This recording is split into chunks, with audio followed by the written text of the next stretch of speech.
السلام عليكم ورحمة الله وبركاته. اللهم صل وسلم وبارك على سيدنا محمد.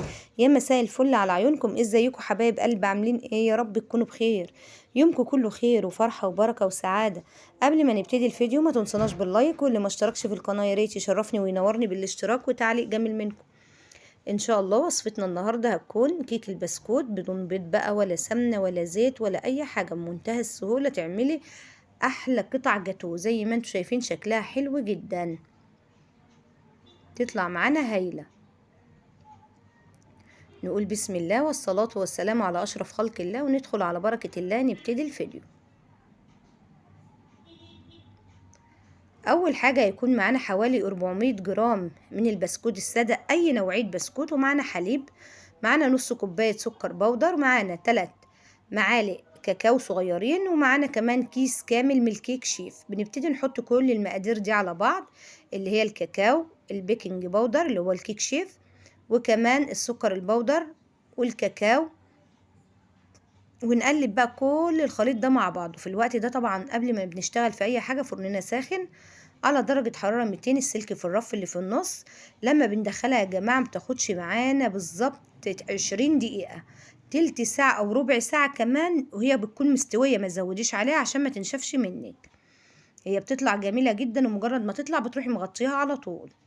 معانا بقى صاج 30 في 40، تقدري تعملها في صينية، دهنينه بقطعة زبدة بسيطة جدا، وحاطين اي ورق عندك، ورق كراسة رسم او ورق زبدة المتوفر عندك اشتغلي بيه وحطيه في قاع الصاج بتاعنا. في الوقت ده بعد ما قلبناه كويس طبعا واختلط، بصوا كمية بقى الحليب ممكن تعدي كوبايتين او 3 كوبايات حسب ما الخليط معانا ياخد. بيبقى الخليط عامل ازاي؟ زي خليط الكيك العادي خالص، هنشوفه اثناء الفيديو مع بعض. يبقى حطينا حوالي 400 جرام من البسكوت، وحطينا كمان طحنينهم طبعا في المطحنة، وحطينا او في الكبة، وحطينا كمان نص كوباية سكر بودر، كيس كامل من الكيك شيف، نص كوباية سكر بودر، 3 معالق صغيرين من الكاكاو الخام الاسباني. بالظبط كده، هو ده الخليط يا جماعة، زي ما انتم شايفين زي خليط الكيك بالظبط، بيطلع طعمه هايل.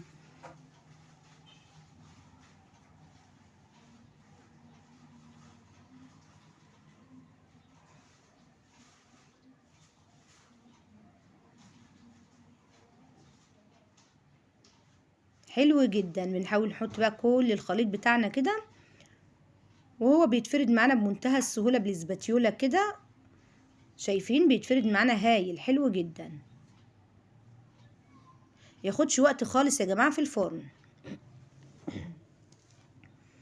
يبقى هو من 15 دقيقة كده لحد 20 دقيقة، بتبص تلاقيه استوى، مفيش، ما بياخدش وقت، بتطلعيه على طول بتروحي مغطياه. بنعمله برضو معاملة الكيك قبل ما بنشتغل في اي حاجة خالص، فرننا بيبقى ساخن. مجرد ما يطلع معانا بقى وهنغطيه كده، هنبتدي نحضر كريم جانتيه. ممكن على فكرة تسقيه بحليب، بس انا بصراحة ما سقتوش، هو كان طري وحلو جدا.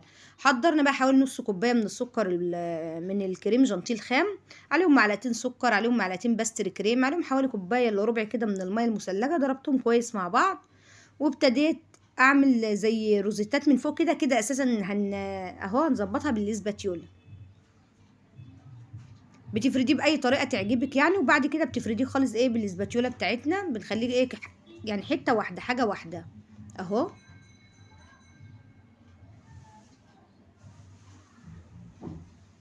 بتبقى زي طبقه كريمه كده فوق البسكوت.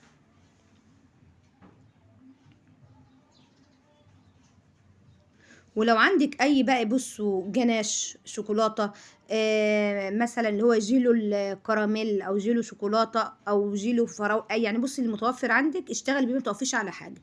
مفيش خالص، خلاص استغنى عن الخطوه دي خالص، ومجرد ان انت تعملي كده، تقطعي قطع مثلا الجاتوه، ولو فايض معاكي شويه في قلب قمع كده تعمليهم بالروزيتات، وشكرا على كده. بتطلع معانا برضو 10/10، يعني المتوفر عندك اشتغلي بيه.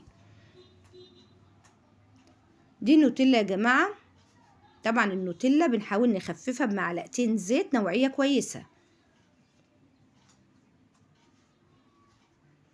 هنحط في نص الصاج النوتيلا دي، ونبتدي نفردها كده، والنص التاني برضو هنعمله بالكراميل، بجيله اللي هو الكراميل. اهو حطيت الكراميل. انا بستعمل جيلو كراميل اللي هي المتحدة.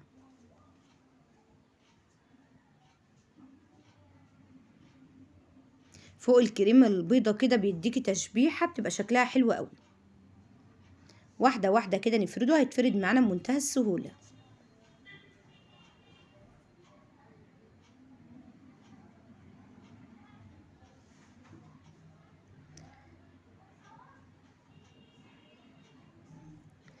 نبتدي نسويها.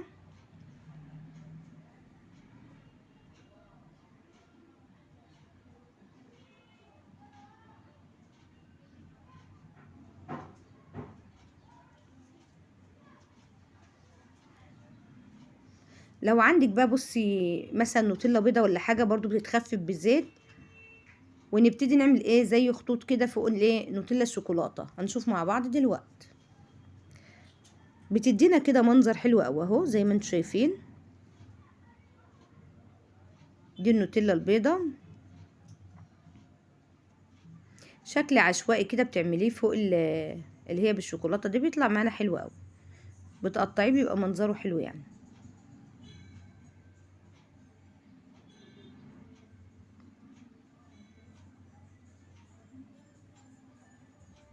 بعد كده بقى تقدري تحطي بقى روزيتات كده، وتحطي فوق الروزيتات مثلا اهو شوكولاتة اللي هي البونبوني الصغير ده.